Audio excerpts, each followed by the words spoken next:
Welcome to the latest installment of the Run to Daylight show. I am your host, Todd Burrows at Bestball NFL, and I will be joined today by Jared Hines.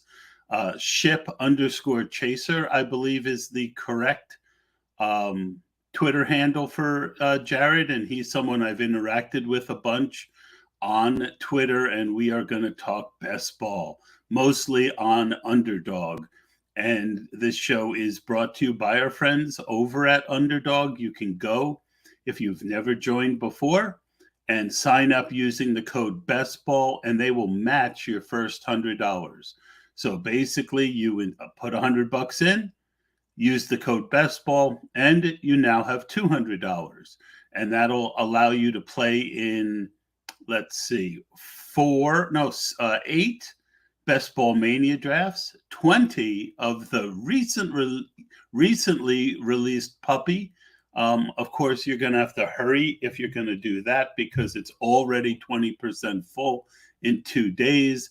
I also finally got to make my third round pick in my one Bulldog draft. I really love the setup of that. I hope they do a bigger Bulldog coming up. I started JJ at 1-4, Swift at 2-9. He fell a little farther than he normally does. And I just took one of my favorite plays on the board, Kyle Pitts, in the third round. So we're going to bring Jared in, and we will talk to him, and we will discuss all things Underdog. Hey, Jared, how you doing? I'm good, Todd. How are you doing? I'm pretty good. I think we've got the mic at least to the point where everyone's going to be able to hear us. And welcome to the show.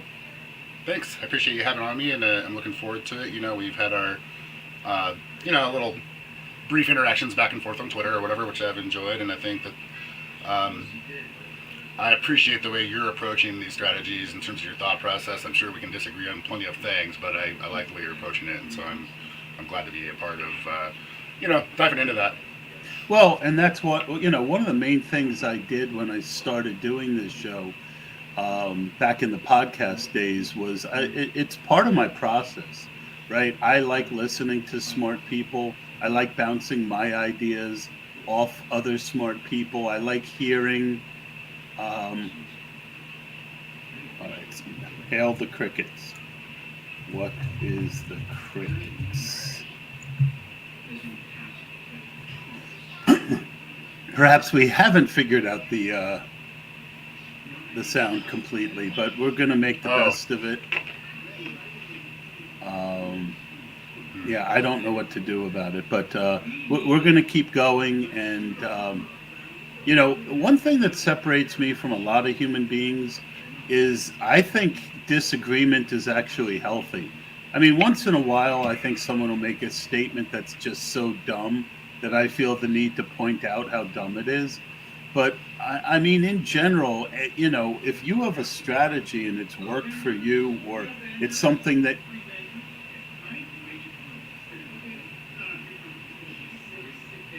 Okay. All right. So basically, yeah, we definitely, we knew that there were some sound issues here. We're going to do the best we can. So tell me a little bit about your history, Jared. You're obviously a Bear fan. Where are you from? And when did you start playing fantasy football? And what are some of your biggest wins? Sure. So, I don't know. Should I speak up louder, I guess? I don't know if that's going to help. But, so I'm from the Pacific Northwest, actually. I was born and raised here in Oregon. And so then why did I become a Bears fan? Well, I was sort of 400 or 500 miles away from San Francisco and away from Seattle. Wasn't necessarily going to become a fan of one of those two teams, but Walter Payton and the '85 Bears sort of really captured my attention as a young 7, 8-year-old. And the Super Bowl Shuffle, like coming out with a music video saying you're going to win the Super Bowl, but doing it in the season, and you haven't even won it yet. Like, imagine that today with social media and how bad that could have backfired if if they hadn't won it. But so I've been a Bears fan since I was a kid. I've only actually been to like a handful of Bears games in my life. I've not had a chance to go to too many, but I started playing fantasy football about 15 years ago. My first league was an auction league with some friends. It's been running this whole time. It's my favorite league that I play in every year. The money's not anywhere near the money that I put into the rest of my portfolio, but it's still the one league that I sort of care the most about winning every year. It's the one that I'm upset about if I don't, do well in it. My biggest wins actually in that league, I went one single lineup decision in week 13 back in 2017, away from going undefeated on my way to the title that year. So that was a pretty big win for that league. Otherwise, by far and away, my biggest win was in the Football Guys Players Championship in 2019. I took third place, won $15K. Nothing wrong with that. Yeah, for sure. And, I was actually only one catch for 1 yard by Devontae Adams away from taking second place and an additional $15K. But I didn't cry about that or bitch about that, because the thing was, I actually had the highest score in week 16 in the entire tournament that week. So am I really going to complain about not getting, the higher plus one more point? Would have been nice, but other big win, I took 24th in the main event that year as well. For a minute, I had stars in my eyes. That Sunday afternoon, I was like in fourth place, and I still had Darren Waller and somebody else big left to go, Chris Carson. I still had them both left to go, and I'm in fourth place. I had stars in my eyes, and then I think Carson got injured or something right away. What he always does. Yeah. So, go ahead. How long have you been playing best ball? So primarily, I'm a redraft and dynasty guy, but I've been playing best ball for the better part of the last 10 years. From as long as MFL has been doing the MFL 10s, and the FFPC has had the $35 best ball satellites and such. And until the last couple of years with Underdog and these big national tournaments, those best balls that I drafted were, just individual 12-team leagues. You're just trying to win that one league. And for me, I have used those best ball leagues for years as a research tool, and my own way of mocking, if you will. I don't actually do mock drafting at all. I do best ball drafting.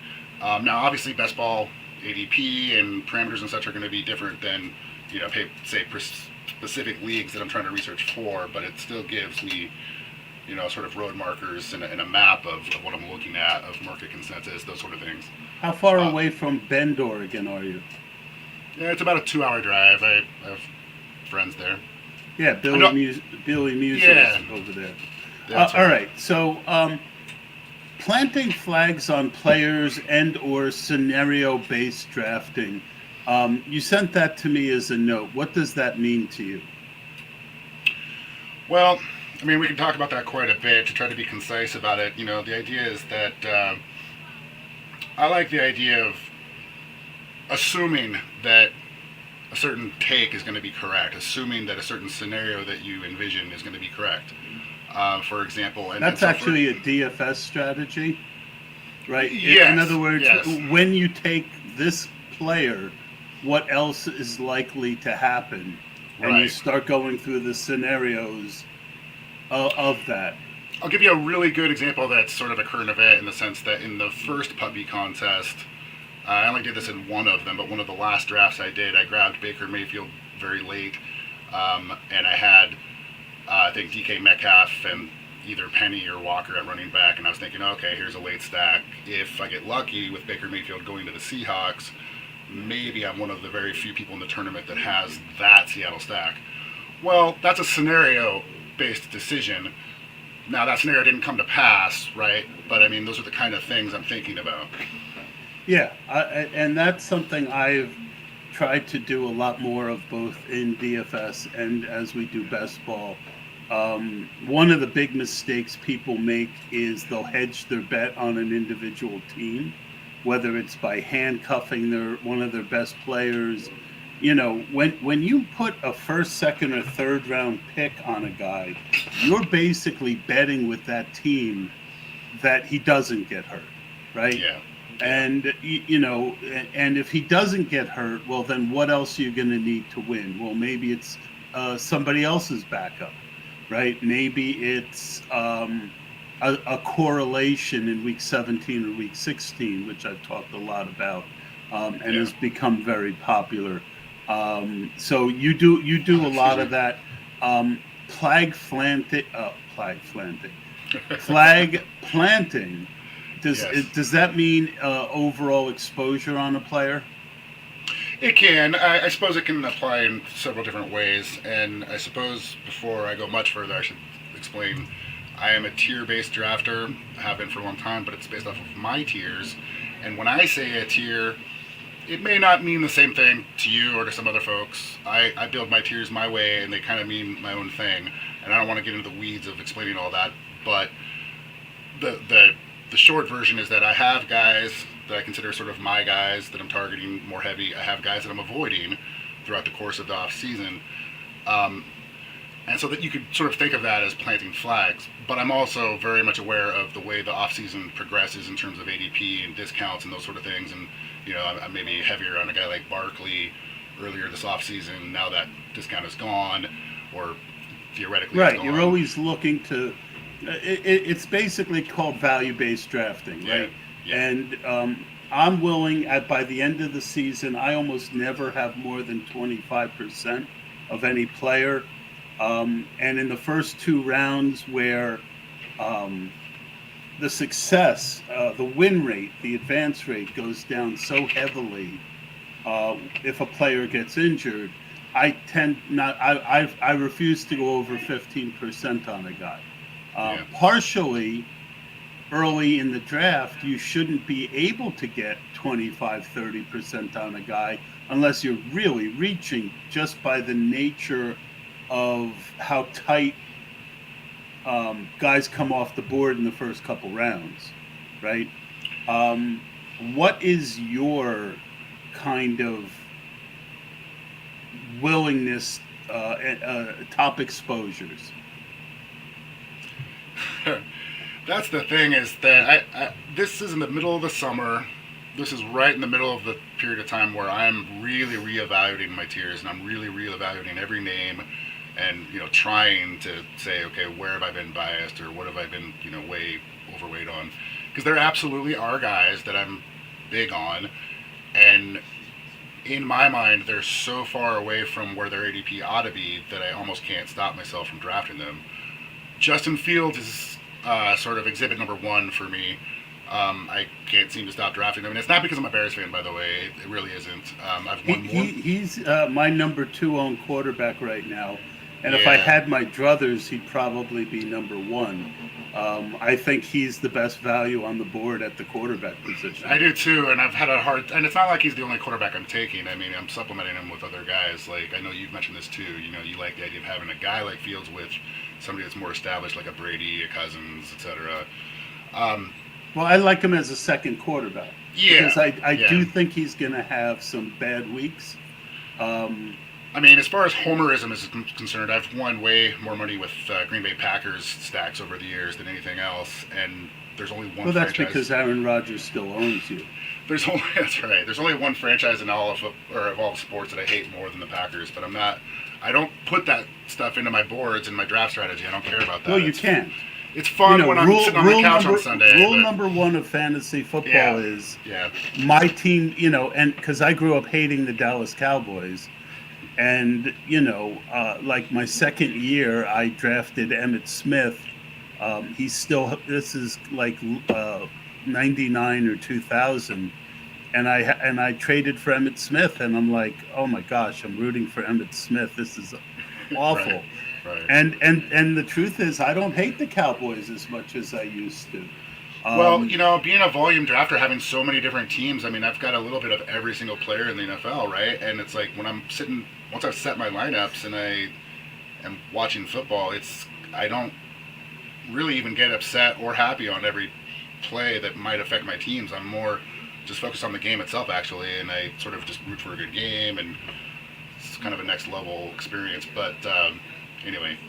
Yeah, so I feel like, I mentioned this on the last couple pods. The last 2 years on Underdog, I had 30% or better advance rates, right? Which is almost double what average is, but I lost money both years. So I am even more adamant about stacking and correlating not just week 17, but week 16 Yes. into it as much as I can. And where historically I won best ball by being a tier-based drafter and not dropping a tier to do a strategy, I am much more willing to drop 3/4 of it. I would always drop half a tier, Yeah. but I'm willing to drop, almost a full tier to make a stack and sometimes even a correlation late. Um, what are your thoughts on stacking and correlation? Because it is, it's not a secret anymore, right? It's certainly not a secret, but I do think that if you get a team into week 16, you want to have a plan for not just week 16, but week 17. So what are your thoughts on that? And as a tier drafter, how far down are you willing to go to make a stack or a correlation? Sure. So, yeah, I definitely have been spending a lot of energy thinking about week 17 and 16 correlations, and certainly stacking. And you're right, the secret is out. But that's not necessarily new for me. I mean, I was stacking last year, and I feel like a lot of the picks, or not picks, but the predictions that I made in terms of the week 17 games that blew up. I mean, it makes sense to me to target those games. I don't think it's actually rocket science to look at some of those matchups, like say this year, and say those really have a high potential for being a blow-up game. Obviously, we could be wrong, but again, it goes back to the scenario-based drafting. Your scenario is that this is going to be a blow-up game, so what would it look like if it is? What if the Rams and Chargers put up 70 points between the two of them? I don't think that's absurd. So maybe draft around that. But as far as how far to reach across tiers to accomplish that, this actually kind of ties into your last question. I didn't quite finish answering it, which is to say the tiers that are at the top of the draft with the more premium picks are theoretically a little bit more ironclad demarcation lines of value. So when you're reaching across the tier line in those earlier rounds, I think you're reaching much farther. It's based on the assumption that your tier demarcation line is actually correct. But as you get later in the draft, you're getting into the teens rounds and so forth. Those tier lines are a lot more gray and fishy and not as well defined. And so I think it's fair to say I'm much, much more willing to reach across a tier line later in a draft than earlier in the draft. But, I also try not to have any super strong set strategy going into it. I want to be able to pivot throughout the draft as needed and as it unfolds and let the draft come to me. And so I tend to, I don't know that I'm going to build a certain stack just because I took a certain player in the first round that's premium. If I take Chase or Jefferson at 104 or 105 or something, yeah, I'd love to build a Bengals or a Vikings stack. It may not happen that way. Maybe something else unfolds where I go a completely different direction. But the question was, how far are you willing to reach? And I don't mind. Going across a tier. I think you answered it. You're less willing to do it early and much more willing to do it late. But I should qualify that real quick. I'll just one quick sentence is to say that I absolutely am willing to cross that line early. I'm just pointing out that I think it's a much bigger decision than later. That's all. Well, it ties into why I don't have a heavy ownership on guys early, because the injuries and mistakes are much more likely to sink you early than they are late. The yes. Numbers bear that out. I do want to say that where I'm most willing to do it is to get a quarterback. But also, as I'm building a team, you mentioned Jamar Chase. Well, sure, I've got it in my mind that the Bills and Burrow or Josh Allen could finish that off and make a good team. But if I don't get Burrow or Josh Allen, I'm still willing to, if I'm willing to take a Singletary, I'm willing to take a Crowder without the quarterback, because we talk about scenarios, right? Last year, if you didn't have Burrow and Chase, you pretty much didn't have much of a chance. There's no saying that there's going to be a matchup like that this year. So you look at that game, and what if the score is 24-21, right? It's a good game. It's a little bit under the number that Vegas had for it, but it's still a good amount of points. Well, what if Crowder scores 2 touchdowns and Chase scores 2 touchdowns in that game? Sure. You might need those 2 players to win, but nobody else really had a score you had to have, right? So I am willing to correlate even without the stacks, and I'm willing to do it with week 16 and week 17. And basically, again, I am kind of supercharging those teams to be the best that they can be, because there is a correlation between the teams if it does get to be a more high-scoring game. But I do want pieces, I guess, especially I want pieces of that Denver, Kansas City, Chargers, Rams. One of my favorite sneaky ones is the Bears and the Lions. Yes, I like the Raiders. Dome. I like the Raiders and the Niners as well. Raiders and the Niners could be a good game. But what I tend to like to do is, and Giants in Indianapolis, there's one where, you can get some nice pieces late.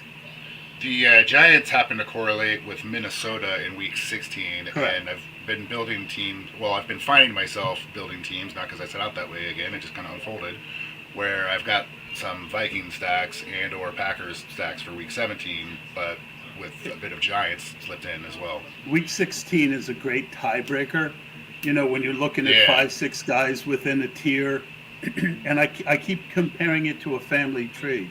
As you're drafting, you're kind of plotting the different parts of the tree, and so by the end of the draft, you want it to look like a tree, even though you might not have guessed.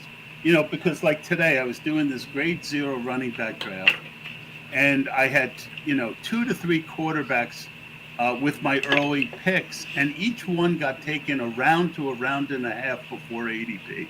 I never got a sniff of them, any of them.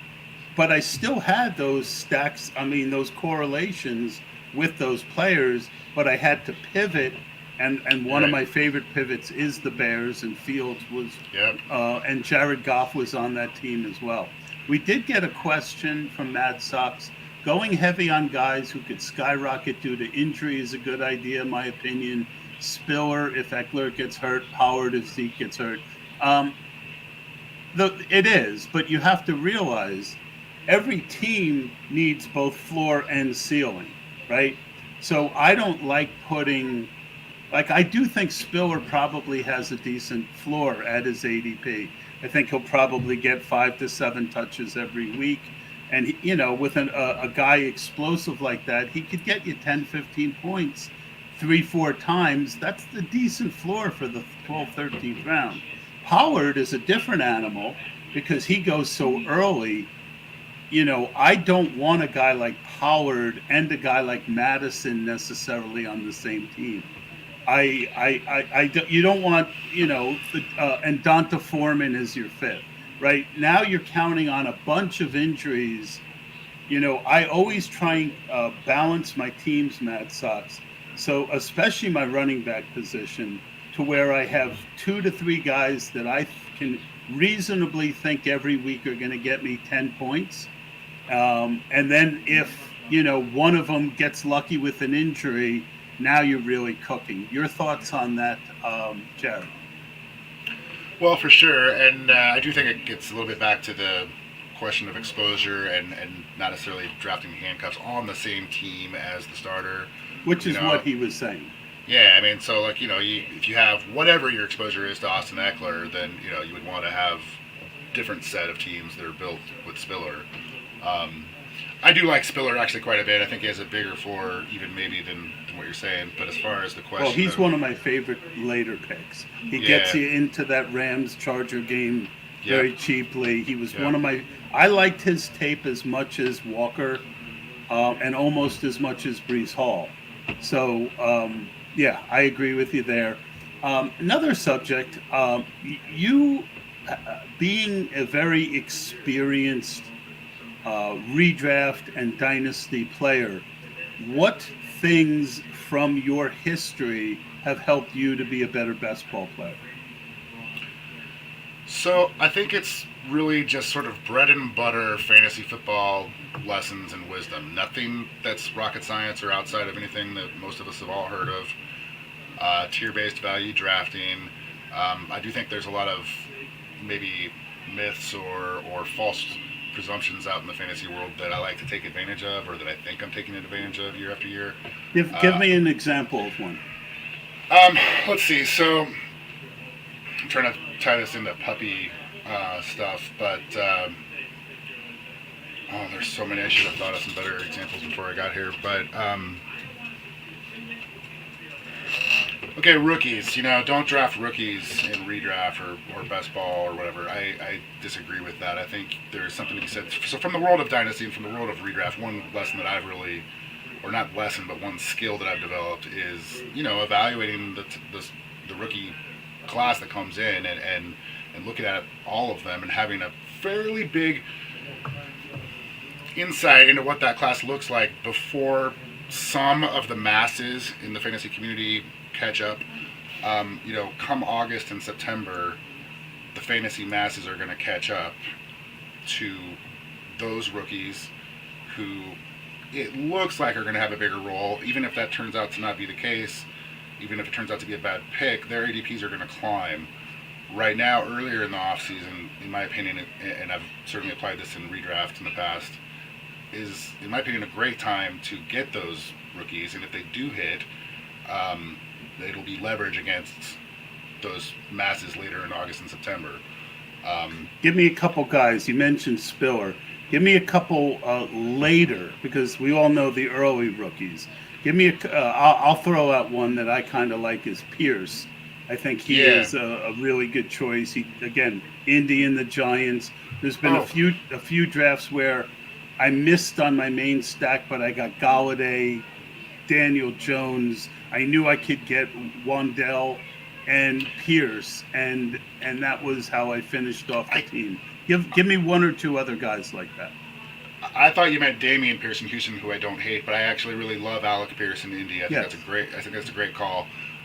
He's one of the guys that really climbed up our rookie boards earlier in this offseason. But Zamir White, and in Las Vegas, I almost said Oakland.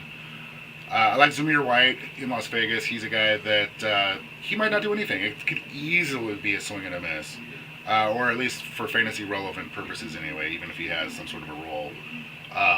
Most of us dynasty players are more along the lines of, well, maybe in 2023, so it's a good hold or it's a right. good But for best ball, best ball, right? So that's the thing, though. The scenario. Like, I have very little Zamir White. I think he's a talented kid, obviously. But what I look for, especially at running back late, is I look for guys either in a really good offense or guys who, if the main guy gets injured, he really looks like the number two. Like, I was very heavy on Khalil Herbert because I think he has a sneaky floor because, they've used Montgomery as a workhorse running back, but there's a new coaching staff there, and very few coaches these days use a workhorse running back. So I feel like with Herbert, there's he's 15th, 16th round. There's a sneakier floor than people realize. But if Montgomery gets hurt, he's already shown that he can play and put up fantasy points. Well, I like Herbert. I mean, you were asking about rookies, though, that are late. Right, no. I'm just saying that that's why I haven't taken Zamir White. Because there's other guys that you like better. Because, I think, how do we know it's not Kenyon Drake? Right? Sure. In other words, either I want a guy with a floor, or I want a guy who looks like he's going to be the guy if there's an injury. So Todd, though, that actually ties into my sort of dynasty approach, though. Like I mentioned, okay, the way I think about rookies, but second-year players is also a dynasty insight. Third-year players, I mean, these guys break out, later on. With a rash? With what? Oh, yeah.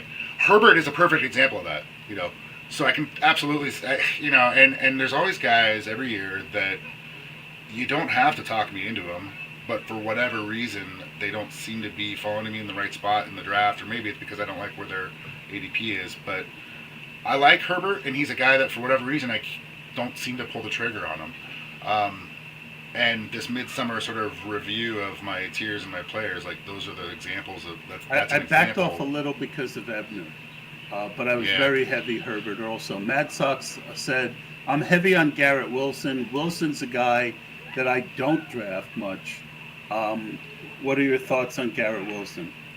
Gosh, that's an enigma. He was a lot of people's number one coming into these dynasty rookie drafts in May, right after the NFL draft. A lot of people right before the NFL draft had him as our number one, and then he goes to the Jets, which is supposedly crowded with Elijah Moore.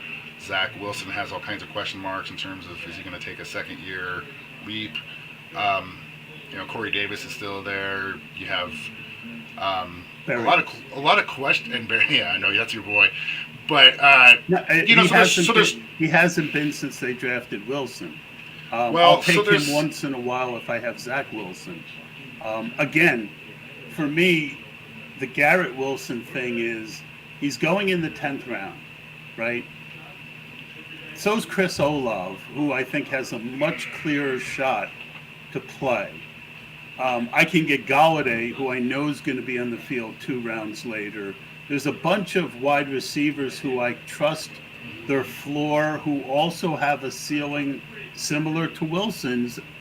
I just think I think that offense, I mean, look, he could do it. But for me, Corey Davis is the deal there right now. I think he's likely to get as many targets as Garrett Wilson, and he's going 6 rounds later. I mean, that's how I kind of like to play it, and you sound like you're similar. I agree with what you're saying. I really have not been pulling the trigger on any Jets that aren't named Breece Hall. I've been trying to get a little bit of late Michael Carter as one of those sort of, like you mentioned having. I love Carter. I have a lot of Carter. You mentioned the idea of having a floor and a ceiling in your backfield, and I think Carter is one of those guys. Like I want one of those types of backs on my roster. Him and Spiller go off at the same time. Yeah. And so depending on where my stacks are in that game, they're some of my favorite 4th, 5th running. I mean, typically 4th running back. I love either of those guys. The thing about Garrett Wilson, though, here's my problem is that I may not get very many Jets receivers until August or September when maybe I have a little bit more clarity. I don't have a good vision of what's happening there. I think Wilson is elite. I think Elijah Moore is elite. I think Corey Davis is underrated.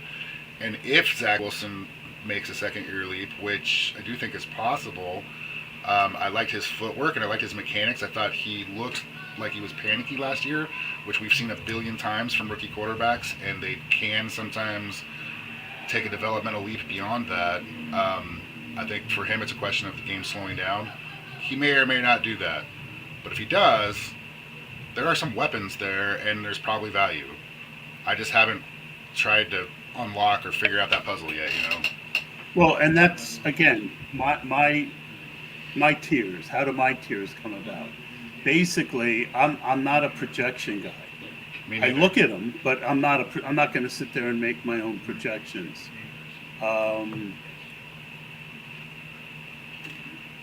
But what I do is I compare them to who else is going in that area and who's going after or before, and that's how I establish value. And to me, Garrett Wilson, I think he's being drafted. We've seen it a lot over the last few years. People get caught up in draft capital, and it just takes a year or two. I just don't see the likely scenario where Garrett Wilson hurts me by not having him, right? Yeah. Because even if Elijah Moore goes down, yeah, he would get a bump up, but Berrios would play. The running backs are going to catch passes. Davis is still there. So again, what I when I look at that range, he's just not a guy I draft. I mean, I take a few shares because I don't, anyone who has talent, I don't want to have zero of, but I'll probably be around 3% Wilson. Can I jump in real quick? This ties into a question you asked earlier about a lesson from Dynasty or a lesson from redraft that I apply where I think people have a misunderstanding or at least something that I think I'm leveraging in an advantage. I every year have a column in my tiers for guys that I am actively avoiding. Now, like I said, I'm always trying to review and say, okay, which names have I been avoiding for the wrong reasons, and then maybe need to revisit them. Sometimes it's just based on the ADP. Maybe it's because I don't like the player. Maybe I don't like the situation. There's all kinds of reasons why that might happen. But I have a very high success rate in terms of the last few years of being correct about the landmine players to avoid. But that is very much a redraft, dynasty-centric philosophy. And in best ball, that's, we want to have wide exposure, right? So you don't want to avoid everybody. But but there are still guys I'm absolutely avoiding. Yeah, last year when I had a 30% advance rate in both FFPC on the drafts that I did myself, that I had control over. And I had 29% there and 30% on underdog. That is really, really solid. But, I wanted to understand why I had success. And the one thing that was surprising to me, I knew, I was well overweight on Debo. I was well overweight on Swift. And I was successful even though I didn't have a lot of cover. So that's where fading can hurt you. But what I found where I really excelled, probably my strongest thing, was guys that I had 0 or 1% of in that 9th to 15th round range. Yeah. And what ends up happening there a lot of times is people are like Troutman was a perfect example last year. There's nobody else there at tight end. I think that there's a lot of guys, like I just did Garrett Wilson, why I'm going to be low on Garrett Wilson. Not that I don't like the player, but, I don't think there's way more people with similar floors and higher ceilings, I think, who go in that range. Yeah. Who are some of the big fades for you this year in that range? I'm looking at the board right now. I'm looking at Amari Cooper. I'm looking at Chris Godwin, and this could be for all kinds of different reasons. I like Cooper a lot in the 6th round. With the Watson news, he's now in the 6th. I haven't even heard. Is there a word on the Watson? No, but that's what this. Every point of the year has different things you look for. Yes. You rightly mentioned. So for me, everyone wants to talk about rookies in February and March, and I'm more looking at free agents because I know that window is going to close quicker. So because in that time frame, there's uncertainty, there's a lot of great values on those guys. So I tend to build heavy exposure on those guys while mixing in rookies. Then I tend to hit rookies hard up until the draft. After the draft, there's always, as ADP kind of, like I was taking a lot of Terry McLaurin because, there was some uncertainty opens up value, right? Yeah, right. Now you're already seeing DJ Moore. Who's the quarterback? We can't stack the quarterback. So I had a lot of DJ Moore and Terry McLaurin because I thought those questions would probably get answered, even if not perfectly, and that their ADP would rise, that they were too low and the uncertainty had dropped them around.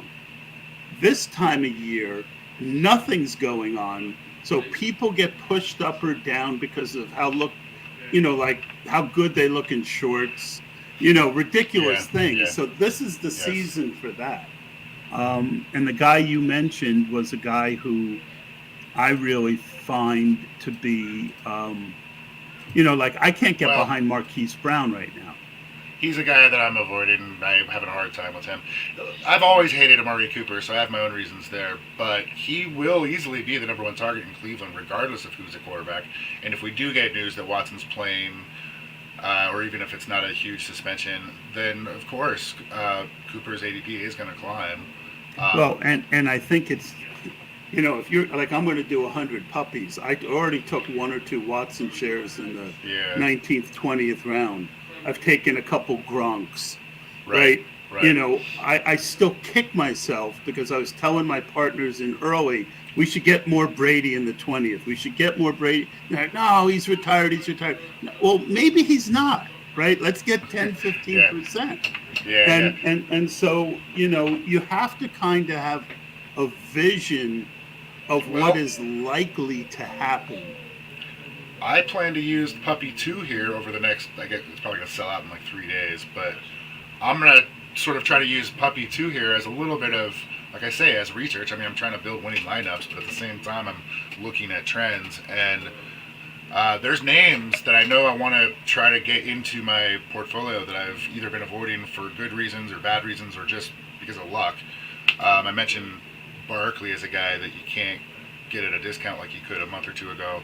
Well, I got him in a lot of those early puppies at that discount, but in FPC, best ball, and other, FPC stuff, I keep missing him.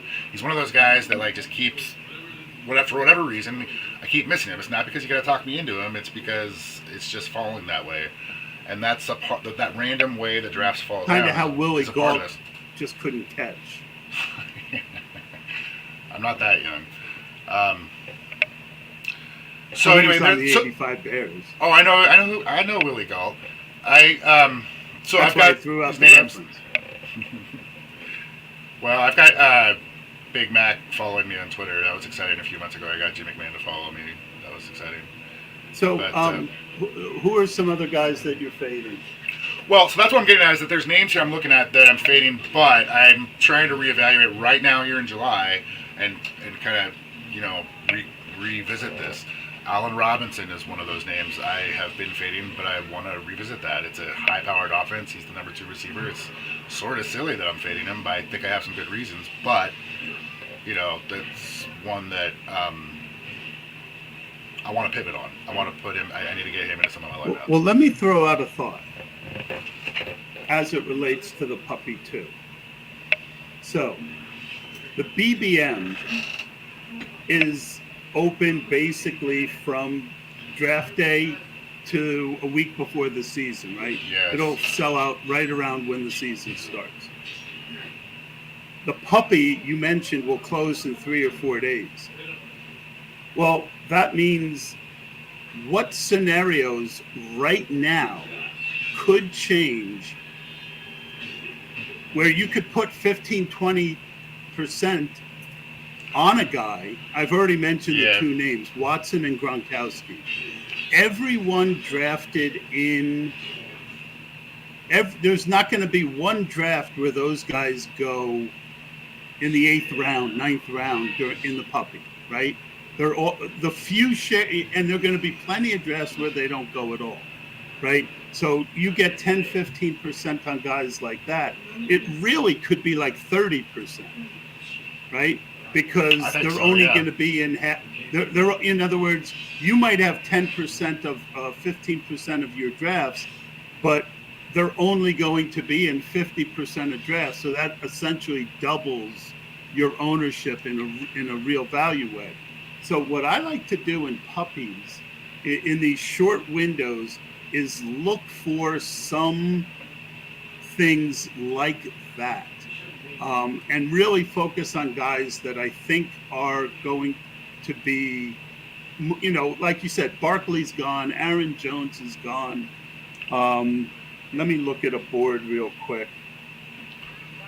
Well, there's a lot of guys that I think are going way too late. I mean, give me a couple names.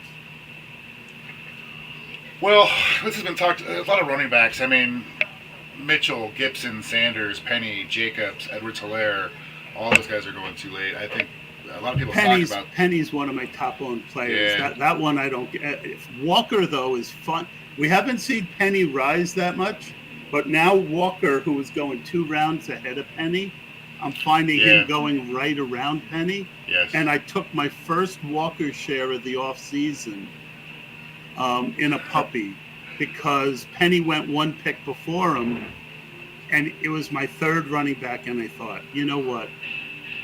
This is, Ken Walker is my 2nd highest owned running back in the puppies so far. Not because I believe in him so much, it's just I couldn't stop drafting him earlier, and I've pivoted over to more Penny now. So that's kind of like what we're talking about. I'm gonna have all these Walker shares, and then later I'll have more Penny shares. Yep. Who's your highest owned players at each position? We're running up about 50 minutes. Let's get that, and any final thoughts. So before I do that, one final thought is just that I really do sort of approach the earlier rounds different than the later rounds. I'm much higher weight on players in the later rounds than I am on the earlier. In the earlier rounds, I'm really not any higher than about 30% on any, like, wide receiver, for example. I've got Claypool at 35, Godwin at 30, actually, even though I said I was fading him, I wasn't fading him. I sort of am now. I took 30 Metcalf, 30 Bateman, 26 Mooney, 22 Ayuk, 22 Sutton. I love Mooney. Yeah, I've got a lot of Fields. Fields is, like I said, my number 1 quarterback, and it's ridiculous. I'm embarrassed to even mention this. He's 65% owned. My next highest is only 27 with Carson Wentz, which is odd. Looking at my quarterback exposures, I've got a little bit of everybody, but I have a little bit of everybody, and I have a lot of only a few. And I think my number 1 quarterback right now is Dak. Yeah, he's a guy I want to get more of. I've got a lot of Derek Carr. I've got a lot of Trey Lance. I've built a lot of Raiders and 49ers. We're really on different guys. Well, I like Week 17, the Raiders, Niners. That's one I've been hitting pretty heavy. Yeah, my only issue with them is that it's so hard to get this. I like not only cheap quarterbacks, but I like cheap stacks. Yeah. And it's so hard to get. I'm not saying I'm not gonna.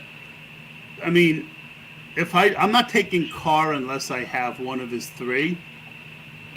The one guy that I tend to draft, I started out fading him in early, and then the light bulb went on, is Renfro. Mm-hmm. He's just too good. People can't cover him. There's a lot more targets there, but he's going to be open. Josh McDaniels is the new coach. I mean, between Wes Welker and Julian Edelman over the years. Exactly. It's sort of an obvious correlation there. Yeah, I've only been taking Derek Carr when I either missed out on Lance in one of these Raiders Vegas stacks, or, like you said, if I have one, like either Devontae Adams or Darren Waller. I mentioned on Twitter with you a couple weeks back, I don't know if you caught it, but I had Lance and Debo already, and I was on the clock debating between Kittle and Waller. And I think I've built a few Kittle, Debo, Lance stacks, and so I went with Waller, even though I could have got Kittle there, to mix up the Week 17. It's a little bit out of the ordinary. I think most people are going to take Kittle there because it's the obvious stack. But hold on, we got another. All right, so I'm also Team Russ. The problem is that all his weapons have gone up significantly, to the point where I think they're overpriced. And I was taking Tim Patrick in early best ball. In the puppy 1, Tim Patrick was my most owned wide receiver. He was going a good 2-3 rounds later than he is now. So I'm backing off Russ a little bit, just simply because his weapons are too expensive. And I do think, guys, that you have to consider that. See, what's going to happen is in 3 weeks, we're going to all of a sudden know more, right? And people are going to wake up and realize certain people are overpriced, that there's too much enthusiasm.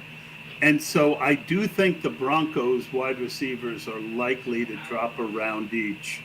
So I will take a little bit here and there now. I'm still perfectly happy to take Tim Patrick even where he is. But that's my issue with Russ. And that's what I like about Dak is if you miss Lamb and you don't believe in Schultz, you can get Tolbert, James Washington, and Gallup. You got 3 different options, and I'll typically take 2 of them. So I tend to be very heavy at quarterback on that second tier, starting right around Kyler, although I don't have much Kyler, but Dak, Stafford, Brady, Wilson, Rodgers. I love the Rodgers-Aaron Jones combo. Your thoughts, Jared? Yeah, I've been hitting Rams Chargers in Week 17 really hard. I've been hitting the Raiders Niners, like I said, but I've been hitting Denver, Kansas City a lot. They also play each other in Week 14, which I don't think means much for the puppy, but I mean there's just a lot of reason to draft those guys. So I've got lots of Chiefs, Broncos stacks and correlations on a lot of these puppy teams, but the Broncos specifically, I think Russ is the one that is the most undervalued on the team. But I agree. But as you said, the wide receivers are probably too expensive. Here's my take on Denver. What I've been doing so far is a scenario. And the scenario is that Courtland Sutton is the wide receiver to own, and that Tim Patrick and Jerry Jeudy and Hamler, if you get one of those, great. But I think they're going to cancel each other out from week to week. It's not a bad play from a best ball point of view, but I think Albert O at tight end and Courtland Sutton are the 2 pass catchers to have. I don't mind putting a Melvin Gordon or a Javonte Williams with Russ either. But I also have no qualms about drafting Russ, even though I might not have any other Broncos if I need a quarterback at that spot. All right, I'm going to throw out another thought. So, and it just clarified in my mind. What are we going to learn in 3 weeks, right? And what are wide receiver situations that we don't know right now? A big one is the Chiefs, right? Yeah. And you're getting, Juju, I got plenty before he went in the 6th round. In the 6th round, there's other guys I like more than him. And there's a bunch of the later guys. So what I'm doing is I'm taking a lot of MVS, a little bit of Sky Moore, a good bit of Mecole Hardman, and a lot of Justin Ross. Now, what's going to happen in 3 or 4 weeks is somebody is going to be the 2 and somebody's going to be the 3. Whoever those 2 are out of that group, their ADP is going to skyrocket. So whether you're doing puppies or BBMs at this time, find situations where there are question marks and build on good offenses. Don't do it with shit offenses. But one of those Chiefs wide receivers is likely to be a league winner. We don't know which one. So get a smorgasbord. Throw one into every team. You'll thank yourself in 3 or 4 weeks because one of those guys is going to be the number 2 and one's going to be the number 3, and those guys are going to move up. Yeah, I've been getting a lot of Juju. I only have 17% Juju, but I need to get MVS. You're right. They're going to I'm kind of fading Sky, to be honest, and I like MVS though. And he's a guy that I'm trying to target and get more of. MVS is my most owned Chief. Yeah. Justin Ross might be now. Mahomes is pretty expensive, and so I've got a lot of teams where I have Chiefs skill players, but I got that Russ Wilson Broncos stack, not necessarily with Mahomes though. Because for Week 17, I only want one of those quarterbacks. I'll draft them both if it works out. And you could put Tim Patrick with MVS. Yes, you could put Albert O, who. There's another case. Albert O was going way too early. They drafted Dulcich, and slowly Albert O's ADP has dropped probably 3 rounds since early best ball. Well, now he's at a price where I don't mind him. Right after that Cole Kmet. I love Cole Kmet. He is my number 1 owned tight end. Like I said, I've got a lot of Fields. I've got a lot of Moonies, so it sort of makes sense. I got a lot of Komet, right? Gronk is my number 2. Hayden Hurst. I have no idea why Hayden Hurst is going so late. Gerald Everett, that Week 17 game again. A lot of Waller, a lot of Kelsey. I don't mind taking Kelsey at the end of the first round in one of these puppies at all. No, I think you got to mix them in. Yeah. All right. Any last thoughts before we get out of here? Well, just I like the idea of drafting for upside. You're in the scenario. That's the whole thing. Is it's almost like reverse engineering. Like, what could week 17 look like? What could week 16 look like? And almost work backwards from that. But I love to. Well, I never want to be stuck in a certain mindset in a draft. I always want to be able to pivot on the fly. But otherwise, I could talk forever about it. And I really appreciate you having me on. I hope the sound wasn't too shitty. I love giving guys who work hard a chance to come on, explain their thoughts, also get to know you a little better. That's going to do it. I'll be back tomorrow with Biplop Mandel, who is a very, very top volume FFPC player. And that should be a good show as well as this one was today. Thank you, Jared. Thank you, guys. We'll see you tomorrow. All right. Thanks a lot.